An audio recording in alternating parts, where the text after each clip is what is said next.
네, 성도 여러분 안녕하십니까? 행복한 안식일입니다. 행복하지 않나요? 네.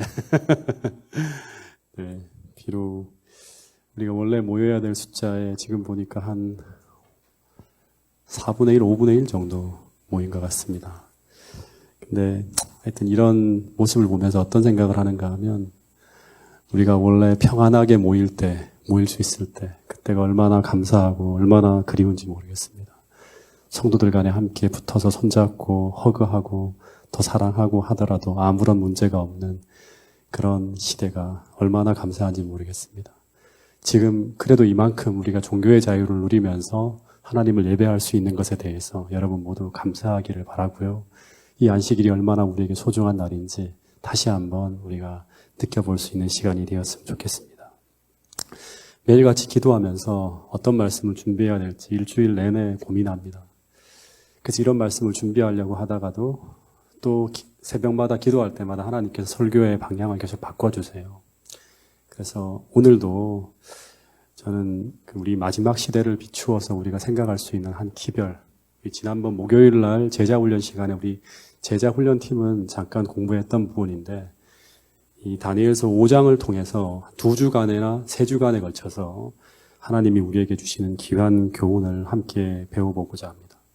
이 다니엘서 5장의 주제는 뭔가 하면 바벨론이 멸망하는 이야기예요. 그러니까 바벨론이 무너지는 이야기입니다. 먼저 한번 기억하실 수 있겠죠. 우리가 오래전에 창세기를 통해서 바벨론에 대한 공부를 했는데 이 바벨이라는 이야기가 제일 처음 나오는 곳이 어딘지 아세요? 네, 창세기 10장입니다. 10장. 근데 거기 보면 바벨이라고 하는 도시를 처음 만든 사람이 하나님을 대항했던 영웅 니므롯이라고 하는 사람입니다. 근데 이 사람에 의해서 시날 땅에 바벨과 에렉과 아카시라는 도시가 만들어지는데 근데 이 사람들에 의해서 11장에 보면 계속적으로 바벨탑이라고 하는 거대한 성이 쌓아 올려집니다. 근데 중요한 것은 뭔가 하면 이 바벨론에서 나온다고 하는 것, 바벨론이 무너진다고 하는 것은 이 바벨론이 세운 그 정신, 토대가 되는 그 정신이 무엇인지를 우리는 살펴봐야 돼요. 근데 이 바벨탑이라고 하는 이 거대한 도시가 세워지게 된 동기가 뭐죠? 바벨탑은 바벨 성이고 바벨 도시예요. 수많은 사람들이 거기 살아가는 도시예요. 그 도시가 세워지게 된 동기가 뭔가 하면 하나님의 말씀이 당시 세상 사람들에게 온 지면에 흩어지라고 했지만 그 하나님의 말씀에 반대해서 흩어짐을 면하려고 하는 그 마음, 그 정신이 동기가 되어 세워진 게 바로 바벨탑이에요. 하나님은 홍수로 세상을 결코 멸망시키지 않겠다고 약속을 했는데 그 말씀에 불신해서 하늘 꼭대기까지 성을 쌓아서 홍수가 나더라도 안전하게 살 수 있는 도시를 만든다고 하는 것이 바로 뭔가 하면 바벨탑이 세워지게 만든 정신이에요. 네.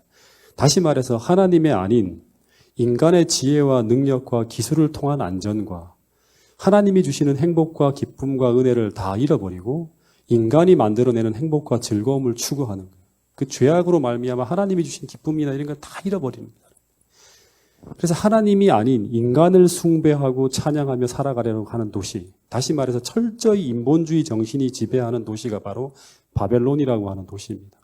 그래서 이 바벨론의 정신은 한마디로 말하면 하나님을 불신하고 그리고 하나님을 반대하고 그리고 하나님을 대항하는 정신이에요. 그래서 이 바벨론의 정신은 어떤 정신인가 하면 인간이 만들어낸 정신이 아니라 사단이 주는 정신이에요. 사단의 정신입니다. 그래서 이 바벨론은 사단이 존재하는 한, 죄가 사라지지 않는 한 종말까지 존재합니다. 그래서 이 종말에 이 정신에 의해서 또다시 바벨론이 등장하는데 거기에 똑같이 니므롯처럼 이 바벨론의 정신으로 무장한 한 위대한 영웅이 등장해요. 그리고 그 영웅적인 한 사람을 중심으로 하나님을 불신하고 반대하는 정신을 따라 살아가는 이 땅의 모든 사람들이 모여들어서 한 무리가 되어집니다. 그리고 그들의 이마에는 모두 이 영웅이 주는 표, 영웅과 똑같은 정신으로 살아간다고 하는 표가 바로 계시록 13장에 바다에서 올라온 짐승이 주는 표, 곧 바벨론 시민이라고 하는 표인 짐승의 표가 찍혀 있어요. 똑같은 창세기 10장에 나타나는 정신과 같은 정신으로 살아가는 사람들이죠. 근데 이 영원할 것 같은 이 바벨론이 최후에 바벨탑이 무너지는 것처럼 멸망하게 되는데 근데 우리가 전하는 이 세 천사의 기별 중에서 바벨론이 무너진다고 하는 경고의 기별이 담겨 있는 그 기별이 바로 둘째 천사의 기별입니다. 그리고 셋째 천사의 기별은 그 도성이 멸망하기 전에 어떻게 알아? 거기에 있는 모든 하나님의 백성들은 다 나오라고 하는 기별을 전하게 됩니다. 그 기별이 바로 오늘 교동문 가운데 읽었던 요한계시록 18장 4절 기별입니다. 같이 한번 읽어보겠습니다. 시작. 또 내가 들으니 하늘로부터 다른 음성이 나서 이르되 내 백성아 거기서 나와 그의 죄에 참여하지 말고 그가 받을 재앙들을 받지 말라. 예. 그래서 우리가 이 기별을 마지막 때 전해야 되는데 이 기별을 전하기 위해서는 다시 한번 이 고대 바벨론의 멸망을 통해서 보여주는 다니엘서 5장으로 들어가서 이 종말에 벌어질 이 바벨론의 그 멸망에 대한 많은 빛들을 우리가 찾아야 돼요. 그리고 왜 그 바벨론이 무너지게 되는지를 세상 사람들에게 증거하기 위해서 우리가 오늘 다니엘서 5장을 이번 주와 다음 주에 걸쳐서 우리가 좀 공부해 보게 될 것입니다. 먼저 1절로 들어가 보면 다니엘서 5장에 벌어진 이 사건은요. 역사적으로도 기원전 539년 10월 13일 날 일어난 기록으로 등장합니다. 이때가 느부갓네살이 회심하고 죽은 지 한 23년이 지난 그런 시점이에요.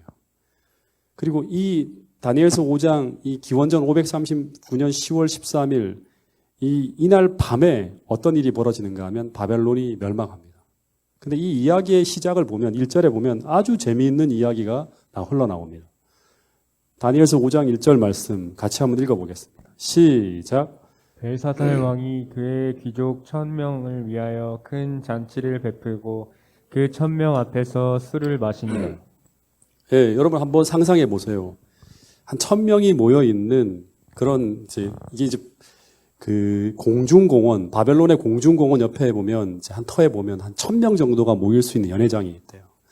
거기에 수많은 사람, 1000명이라고 하는 이 귀족들이 다 모여요. 귀족들이 모였다고 하는 건 뭐냐 그러면 바벨론을 통치하는 모든 사람들이 다 거기에 모여서 어떤 일을 벌이고 있는가 하면 주연잔치를 벌이고 있습니다. 근데 바로 이날 밤에 이들은 다 죽어요. 여기서 잔치를 베풀고 함께 있던 사람들은 다 죽임을 당합니다. 그리고 바벨론 성은 멸망을 당합니다. 함락되어져요. 마치 이제 이 말씀을 보면서 우리는 어떤 생각을 할 수 있는가 하면 예수님이 재림하시기 직전에 마태복음이나 누가복음에 보면 주님께서 뭐라고 하는가 하면 인자가 재림하는 그 순간까지 노아 홍수 당시에 세상이 멸망하기 직전까지 사람들이 어떻게 했다고 하죠?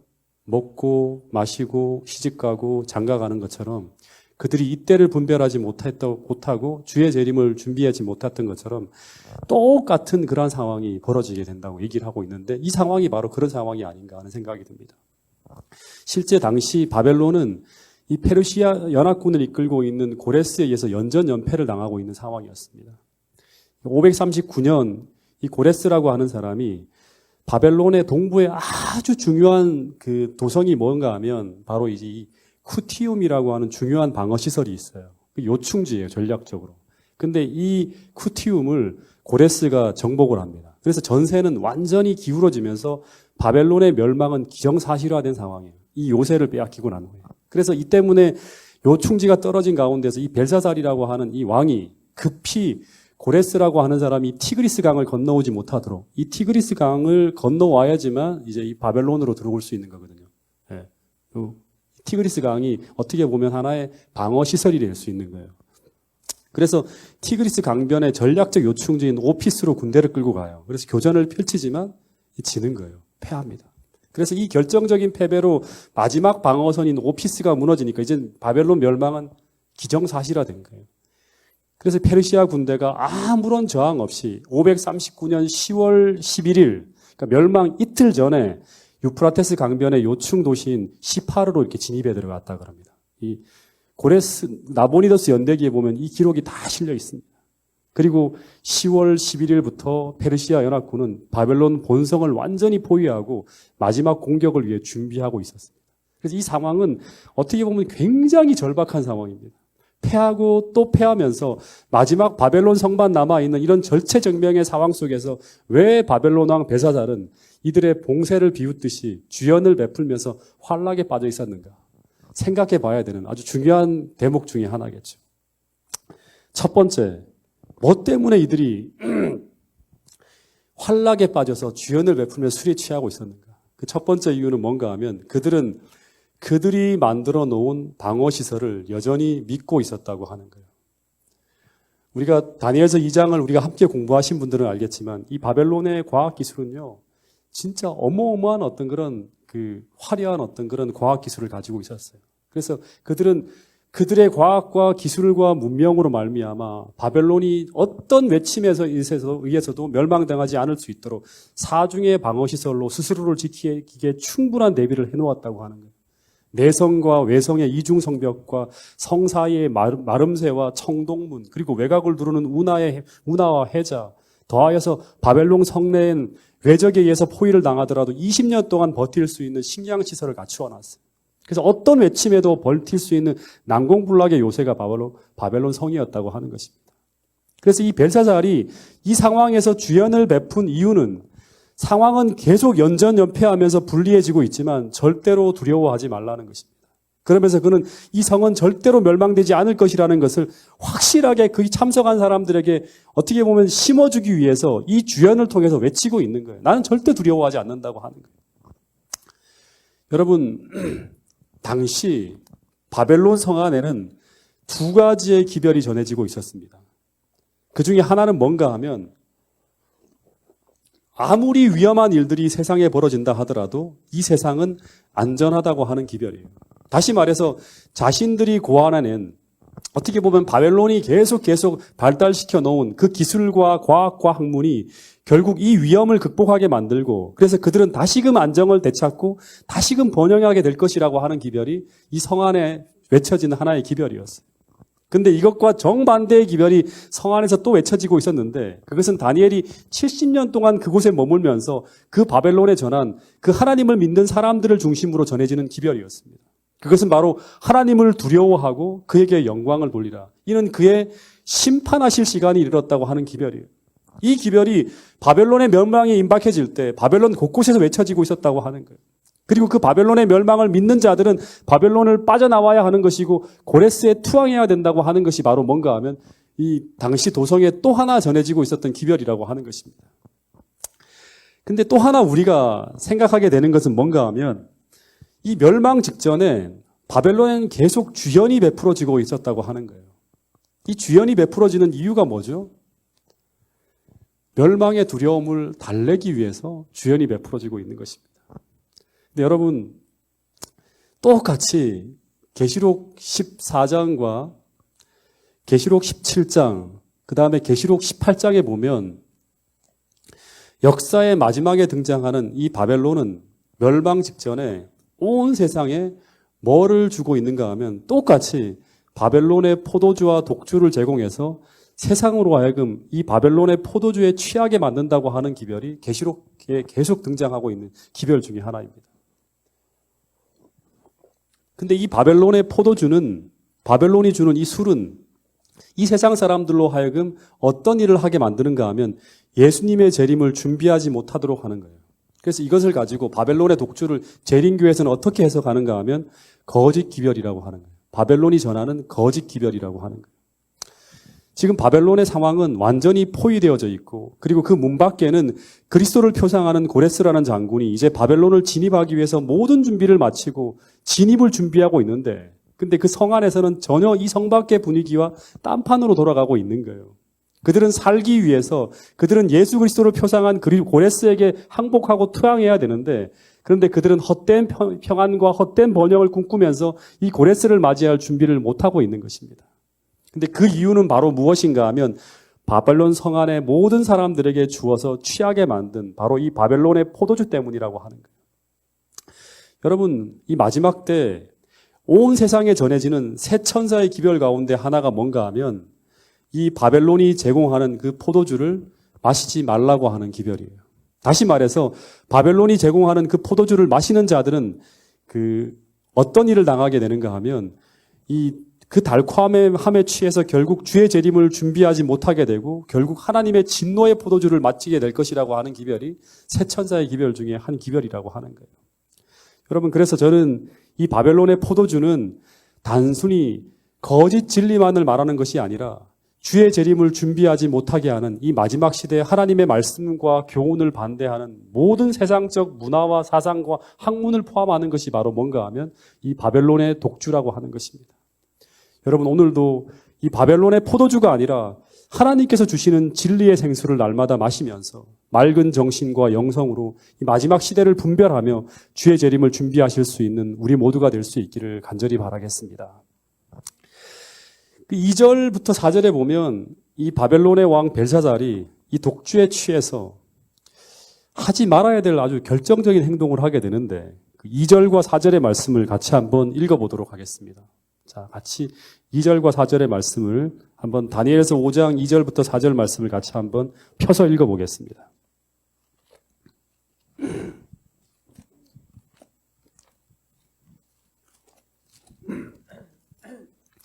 시작.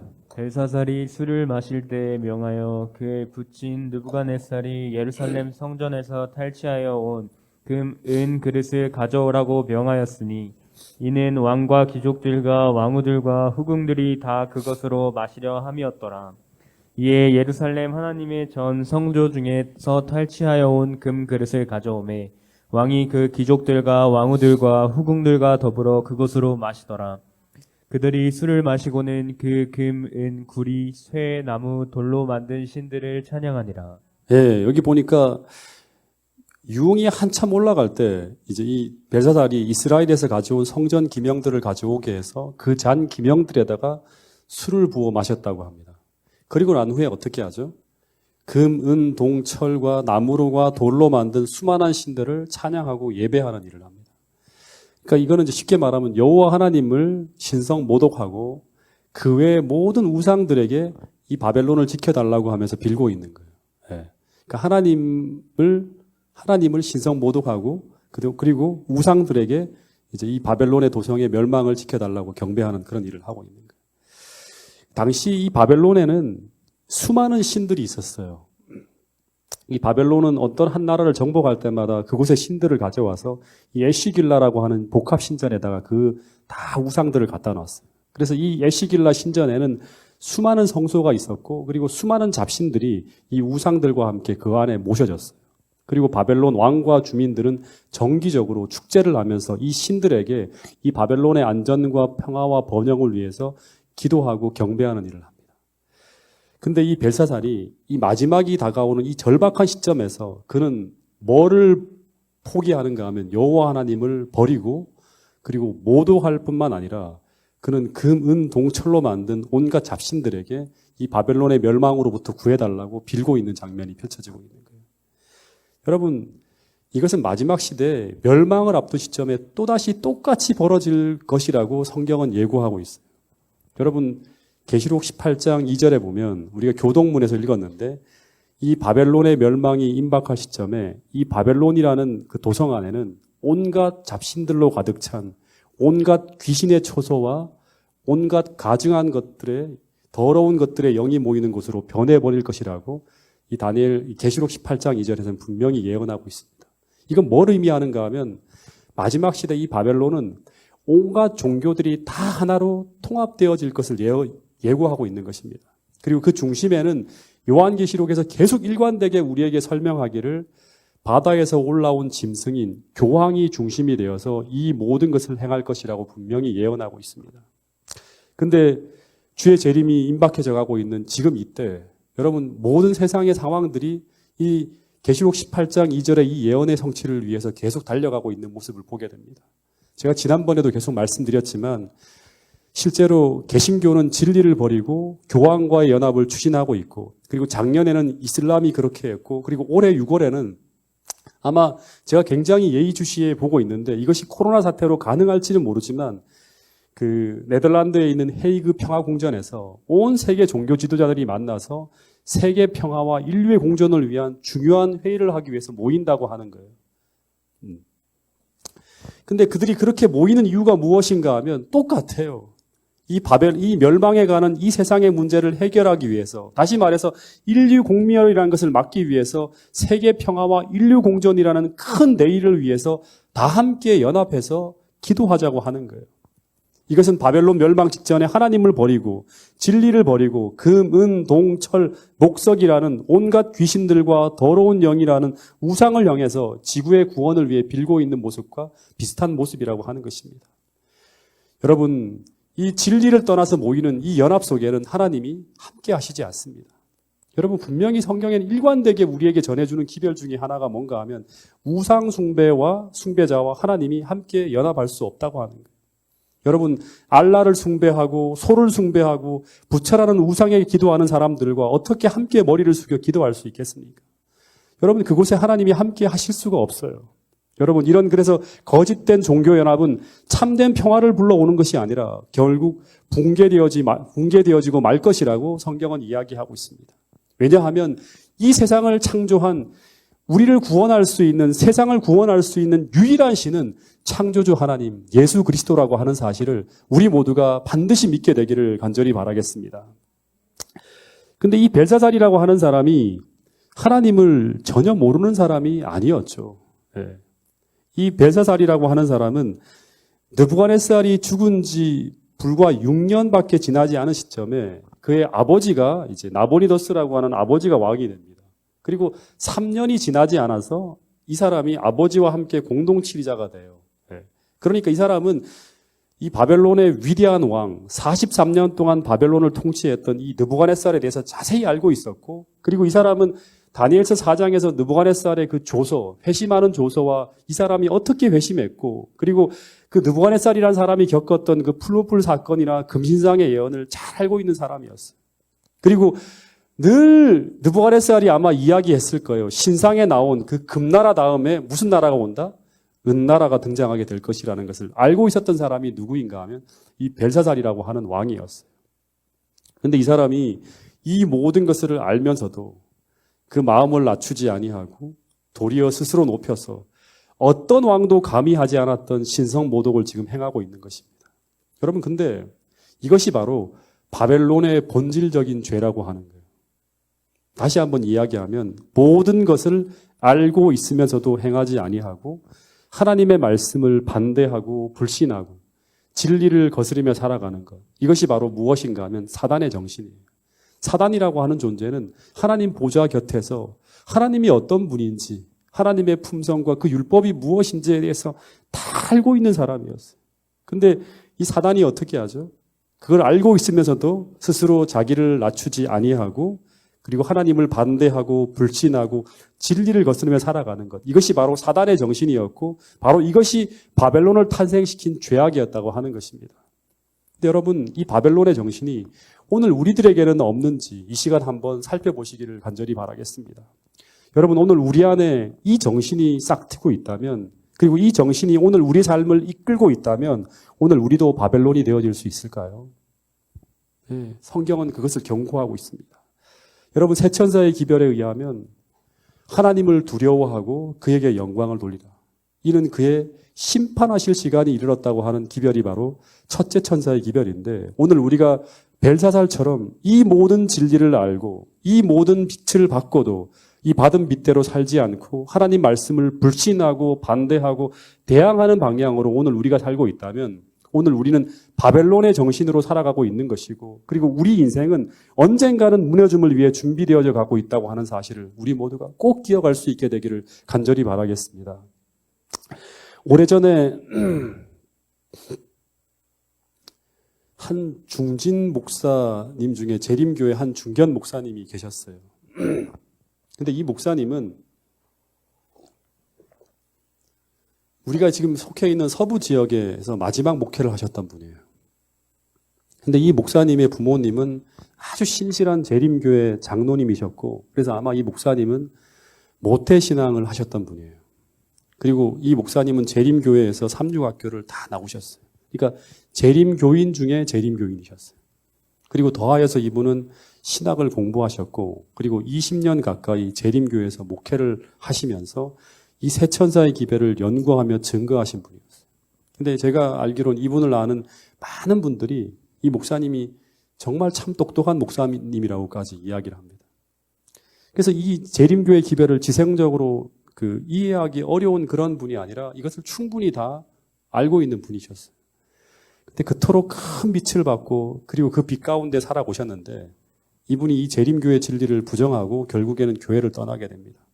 다시 말해서 이 교회는 진리가 없다. 그리고 이 교회는 이단이다. 그래서 나는 이 참 진리를 찾아 떠난다고 하면서 새롭게 나의 어떤 삶을 변화시켜줄 하나님을 참되게 만나고 경험할 수 있는 그 진리를 향해서 이 분이 교회를 등지고 떠나가게 됩니다. 그래서 이분이 다시 총신대학교 대학원을 다녀요. 그래서 그곳에서 장로교 신학을 공부하고 장로교 목사로 다시 태어납니다. 그리고 이 재림교회를 떠나서 제가 처음에 목회를 나올 때 이분이 교회를 떠났어요. 그리고 한 15년 가까이 이분이 재림교회를 율법주의로 비판하고 부정하면서 재림교회는 품성 변화를 강조하고 행함으로 말미암는 구원을 전하는 가운데서 진정 복음을 경험하지 못하고 그리고 진리를 통한 변화가 일어나지 않고 그리스도가 없는 가운데 진정한 구원이 확신이 없다는 동안은 이런 기별을 15년 동안 계속 여러 교회를 다니면서 이 목사님이 전하셨어요. 그러면서 이분이 재림교회에서 전했던 모든 진리를 다 부정하며 개신교 목사로 살아갑니다. 근데 여러분 이렇게 살아갈 때마다 이분이 정말 평안했을까요? 여러분 제가 정말 궁금한 것은 이 교회에서 그토록 명명백백한 진리를 배웠던 그리고 그것을 깨닫고 그것이 진리라고 확신하며 전했던 그분이 정말 평안한 생애를 했을까 하는 생각을 합니다. 여러분 이상구 박사님 또 강경구 목사님 이런 분들이 이 진리를 떠나서 생애할 때 정말 그들에게 평안이 있을까요? 그들이 정말 평안할까요? 여러분 이분들이 만일 하나님을 경험하고 주님께서 그들 가운데 함께 하시는 경험을 지금도 하고 있다면 그들은 평안을 경험하고 있을 것입니다. 그런데 하나님께서 함께 하시는 가운데 경험하는 이 평안이라고 하는 것은 결국 진리 가운데 우리가 살아갈 때 경험할 수 있는 것입니다. 여러분 우리가 받은 이 진리를 떠나 생애하는 가운데는 절대 평안이 없다고 하는 사실을 우리가 꼭 믿어야 돼요. 여러분 이 목사님이 작년 여름에 경찰에 체포되어졌다고 하는 뉴스가 방송에서 나왔어요. 근데 이 소식만을 가지고도 저는 정말 너무나 놀라운 뉴스였고 너무나 끔찍했어요.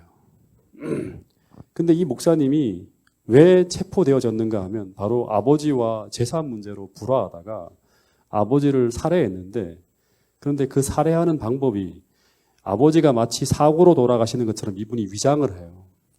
그래서 아버지를 살해하고 난 후에 그런 후에 6개월 동안 아무 일이 없다는 듯 목사로서 단에 서서 설교를 하고 그리고 목회를 하며 살아갔다고 합니다. 신방을 하고 기별을 전하고 부모를 공경하라고 하고 회개하라고 하는 기별을 전하면서 6개월 동안 그렇게 살아갔다고 하는 것입니다. 그러다가 이것을 의심한 경찰관이 CCTV를 확인한 결과 증거를 다 확보하고 작년 여름에 존속 살해 혐의로 긴급 체포하고 그 죄를 다 자백받아냅니다. 여러분 이 범행이 우발적 범행이었을까요? 아버지랑 이 재산 다툼으로 말미암아 다투다 그렇게 했을까요?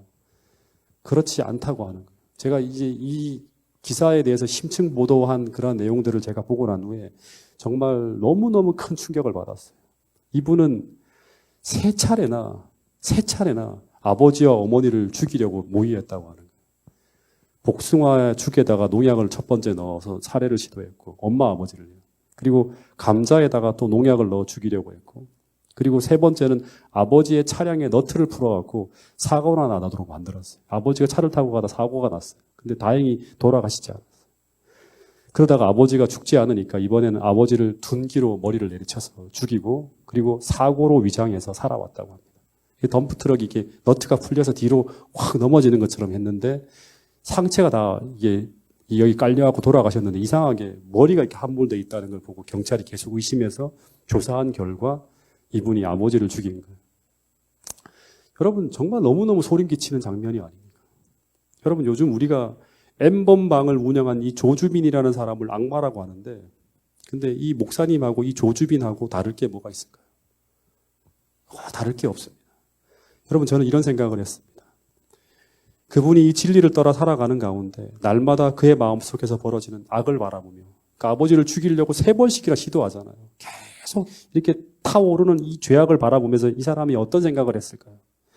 자신이 틀렸고 자신이 하나님을 떠나 살아가고 있다는 것을 확신하지 않았을까요? 그 죄악이 그의 마음을 지배할 때. 그런데 그것은 아마 그에게 끊임없이 회개하고 주님께로 돌아오라고 하는 하나님의 경고의 음성이었을 것입니다. 너가 그렇게 살아가면 그 끔찍한 행동을 너가 저지를 수 있다. 마치 가인이 사단의 정신을 품고 계속 동생을 향해서 분노할 때마다 하나님께서 무슨 말씀을 하셨는가 하면 가인아 너가 왜 분노하고 있나고 하면서 죄가 너의 집 앞에 너의 앞에 마치 야수처럼 웅크리고 있다. 근데 너가 죄를 지배하지 못하면 결국 하나님의 복음으로 그것을 막지 못하면 어떻게 된다? 죄가 너를 지배하게 될 것이라고 하는 그 경고의 음성을 계속 받고 있으면서도 복음을 거절하고 끝까지 그가 달려갔을 때 결국 동생을 죽이는 엄청난 일을 행했던 거예요. 똑같은 일이 여기에 벌어질 것입니다. 여러분, 근데 이런 끔찍한 사건을 하나님께서 뉴스를 통해서 우리에게 오늘 공개하신 이유가 무엇일까요? 여러분, 오늘 우리가 받은 빛을 고의로 거부하고 진리를 떠나 살아가게 될 때 우리는 바벨론이 되어서 결국 무너지게 된다고 이야기하고 있는 것입니다. 그런데 그렇게 될 때 오늘 우리가 얼마나 끔찍한 사람으로 변할 수 있는가를 단적으로 보여주는 하나의 경고의 기별이 바로 이 사건이라고 저는 생각을 합니다. 여러분, 오늘 우리가 얼마나 많은 빛을 받고 살아가고 있는가 하는 것보다 정말 더 중요한 것은 오늘 우리가 그 받은 빛대로 오늘 우리가 살고 있는가 하는 것입니다. 여러분, 오늘 우리 안에 이 진리를 경홀히 여기고 하나님이 주신 음성을 고의로 날마다 무시하는 그런 모습으로 오늘 우리가 살아가고 있다면 오늘 우리 모두는 회개하고 하나님께로 돌아갈 수 있게 되기를 간절히 바라겠습니다. 여러분, 우리는 이제 진리 앞에 어쩌면 생명을 걸고 살아가야 될 때가 다가오고 있다고 하는 사실을 우리 모두가 기억해야 됩니다. 여러분, 그래서 오늘 우리가 하나님의 뜻대로 행하지 못하고 있는 그런 습성과 성향과 모습이 오늘 내 안에 있다면 오늘 전적으로 하나님 앞에 자신을 굴복하고 성령의 능력을 구하는 여러분과 저가 될 수 있기를 간절히 바라겠습니다. 여러분, 신명기서에서 끊임없이 반복하여 들려주는 하나님의 음성이 바로 뭔가 하면 듣고 행하라고 하는 것입니다. 다시 말해서 하나님의 말씀과 율법을 어떻게 알아? 청종하라고 하는 것이 끝없이 신명기에 반복되어져 나오는 하나님의 기별이에요. 듣고 행하게 될 때 하나님께서 함께 하신다고 하는 것입니다. 그리고 동일하게 그 기별을 주신 예수 그리스도께서 산상수훈의 결론처럼 하신 말씀이 무엇인가 하면 5장, 6장, 7장 내내 아주 좋은 기별들을 계속 말씀하시면서 하신 말씀이 뭔가 하면 주께서 하신 이 말씀을 듣고 행하지 아니하면 우리 인생은 결국 바벨론이 되어 무너진다고 하는 것입니다. 여러분, 그 말씀이 바로 마태복음 7장 24절부터 29절 말씀이에요. 같이 한번 읽어보겠습니다.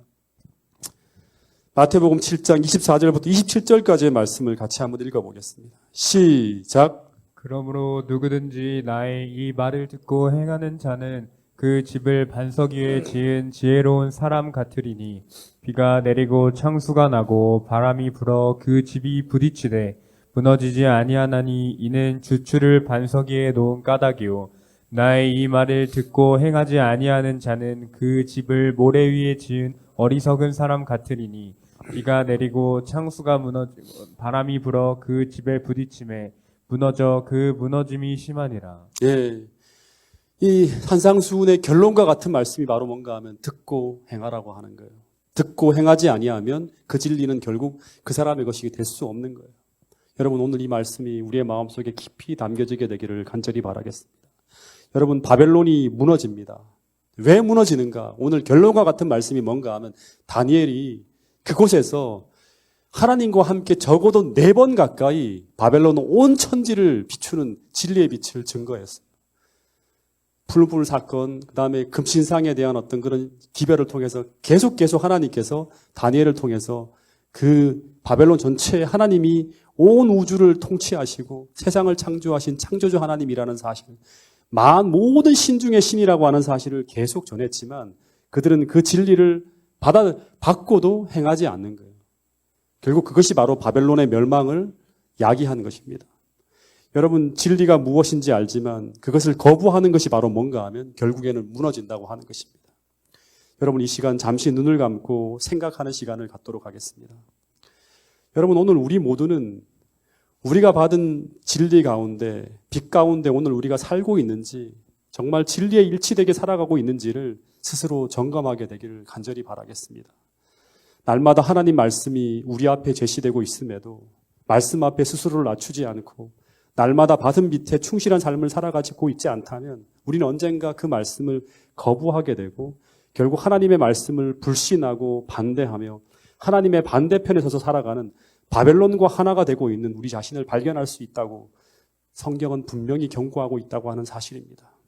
여러분 오늘 이 시간 또다시 우리 자신을 하나님 앞에 전적으로 굴복하며 오늘 주님께서 들려주시는 그 음성을 듣고 그리고 그대로 행할 수 있는 성령의 충만한 능력을 달라고 이 시간 하나님 앞에 간구할 수 있는 여러분과 저가 될 수 있기를 간절히 바라겠습니다. 하나님 앞에 진리의 말씀 앞에 전적으로 굴복하게 해달라고 그리고 그렇게 살게 해달라고 오늘 받은 빚대로 수많은 시간을 통해 하나님께서 우리에게 들려주신 그 말씀들이 오늘 우리 삶에 그대로 흘러가는 것이 아니라 내 삶의 삶이 되고 그것이 우리에게 평안을 주고 그것이 하나님과 함께하고 있다는 확신을 갖게 해서 마지막 순간까지 진리와 함께 걸어가는 우리 모두가 될 수 있게 해달라고 이 시간 하나님 앞에 기도하는 시간을 갖도록 하겠습니다. 다 함께 기도하겠습니다.